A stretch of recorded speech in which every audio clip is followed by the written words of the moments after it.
ഒരു കല്ല് കിട്ടിക്കഴിഞ്ഞാൽ ഇതുപോലെ ആദ്യം വരക്കും റഫായിട്ട്, പിന്നീടാണ് മെഷീന് കാര്യങ്ങളെല്ലാം ഉപയോഗിച്ചിട്ട് ഇവരിതിനെ രൂപകൽപ്പന ചെയ്തെടുക്കുന്നത്. നമ്മൾ ഈ ഒരു ഏരിയയിൽ ഒരുപാട് കടകളിലായിട്ടാണ് ഈ ഒരു സംഭവങ്ങൾ കാണാൻ സാധിക്കുന്നത്.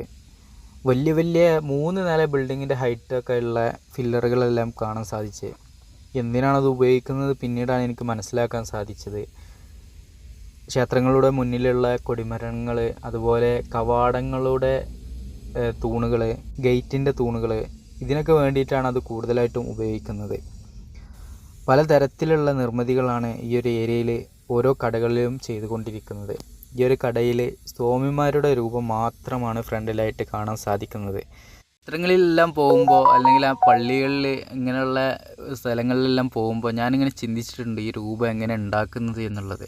അങ്ങനെ നമ്മൾ ചെറിയ ചെറിയ കടകളെല്ലാം കണ്ടിട്ടുണ്ടെങ്കിൽ കൂടി ഒരു ലോകം ഇതുപോലെ ഒരു 100-ൽ പരം കടകളുള്ള ഒരു ലോകം ആദ്യമായിട്ടാണ് കാണുന്നത്.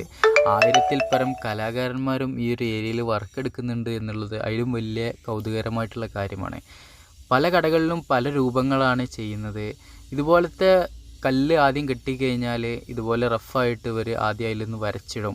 പിന്നീട് ടൂൾ ഉപയോഗിച്ചിട്ട് ഇങ്ങനെ ഓരോ വർക്കുകളും ഇവരിങ്ങനെ ചെയ്ത് പൂർത്തീകരിക്കും എന്നുള്ളതാണ്.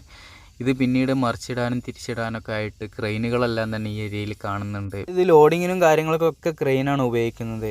ഈ ഒരു മെഷീൻ കണ്ടില്ല, അതിൻ്റേതായ ആ ഒരു സ്ട്രെച്ചിങ്ങിൽ ഇവർ അതിൻ്റെ ഉള്ളിലേക്ക് ഊന്നിറക്കിയിട്ടാണ് ഈ കാര്യങ്ങൾ ചെയ്യുന്നത്. നമ്മളവിടെ മരപ്പണികളാണ് ഇതുപോലെ കണ്ടിട്ടുള്ളത് എങ്കിൽ ഇവിടെ കല്ലിലാണ് ഈ ഒരു നിർമ്മിതി കാണുന്നത്. പിന്നീട് നമ്മൾ കുറച്ച് മുന്നിലേക്ക് വന്നപ്പോൾ ഇതുപോലെ മണ്ണിറത്തിലുള്ള കല്ലിലും വർക്കുകളെല്ലാം തന്നെ എടുത്തു വെച്ചതായിട്ട് കാണാൻ സാധിക്കുന്നുണ്ട്. ഇത് കുറച്ച് ഹാർഡ് കുറഞ്ഞ കല്ലാണോ എന്ന് എനിക്ക് സംശയം തോന്നി.